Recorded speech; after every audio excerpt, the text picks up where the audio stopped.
ஆசை. கோபி சார், உங்ககிட்ட 2 சப்ஜெக்ட் இருக்கா? உங்ககிட்ட 10 இருக்கு எனக்கு தெரியும். சத்யராஜ் சார் ரெடினா Vijay Sethupathi sir, Sathyaraj sir 2 hero போட்டு ரிலீஸ் பண்ணுவீங்க. கோபி சார் டேரக்டரை வச்சு படம் பண்ணிருக்கோம்.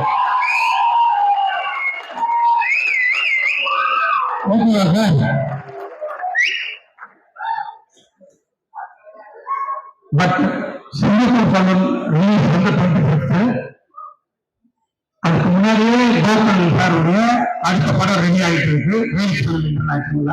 அதை இந்த நேரத்தில் நான் தெரிவிக்கிறதுல ரொம்ப மகிழ்ச்சி அடைகிறேன். நீங்க எல்லாரும் எப்படி எதிர்பார்க்கிறீங்களோ அதே மாதிரி சிங்கப்பூர் படம் தியேட்டர்ல ரிலீஸ் ஆகி ஆடியன்ஸ் கூட உட்காந்து பார்க்கணும்னு நான் ரொம்ப சந்தோஷமா இருக்கேன். ஏன்னா நான் தனியா நிறைய தடவை பார்த்துட்டேன். எனக்கு ரொம்ப பிடிச்ச படம்.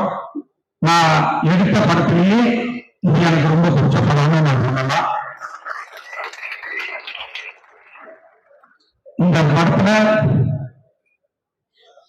என் அருமை சகோதரர்கள் ஆர்.கே. பாலாஜி வந்து ஒரு டிஃபரெண்ட் பாலாஜியா இந்த படத்துல நடிச்சிருக்காரு. நீங்க ஆர்.கே. பாலாஜி படம்னு வந்து பார்த்தீங்க, ஆனா அவரு உங்களுக்கு வேற மாதிரி இந்த மாதிரி அவரு இந்த படத்துல நடிச்சிருக்காரு. ரொம்ப அருமையா நடிச்சிருக்காரு. இந்த படம் நிச்சயமா எல்லாருக்கும் பிடிக்கும். இதுல சத்யராஜ் சார் வந்து கலக்கியிருக்காரு அப்படின்னு தான் நான் சொல்ல முடியும். வேற லெவல்ல ஆக்ட் பண்ணியிருக்காரு. அந்த அமைதி படம் அந்த மாதிரி படங்கள் எல்லாம் காமெடி பண்ணியிருக்கிறோம். அதை விட இந்த படத்துல வேற லெவல்ல காமெடி பண்ணியிருக்காரு. இந்த படத்தை பார்த்தாங்க, பார்த்து ரொம்ப பிடிச்சு போய் தமிழ்நாடு ஃபுல்லா நீங்க சொல்றாங்க. அது மட்டும் இல்லாம கலைஞர் டிவி சாட்டிலைட் வாங்கியிருக்காங்க. இந்த நேரத்துல அவங்களுக்கு என்னுடைய மனமார்ந்த நன்றியை தெரிவித்துக் கொள்கிறேன். படம் பிடிக்காம அவங்க வாங்க மாட்டாங்க, படம் பிடிச்சி வாங்கியிருக்காங்க. நிச்சயமா இந்த படம் எல்லாருக்குமே பிடிக்கும். இதுல நடிச்ச எல்லா நடிகர்களும் ரொம்ப பிரமாதமா நடிச்சிருக்காங்க. அவங்க எல்லாரையும் வந்து பிரமாதமா டைரக்ட் பண்ணியிருக்காங்க கோகுல் அப்படின்னு தான் நான் சொல்ல முடியும். இந்த குட்டி பசங்க வந்தாங்க, அவங்க எல்லாம் அப்படி அவ்வளவு அற்புதமா நடிச்சிருக்காங்க. இந்த பசங்க அந்த குட்டி பசங்க செகண்ட் கிருஷ்ணன் எல்லாரும்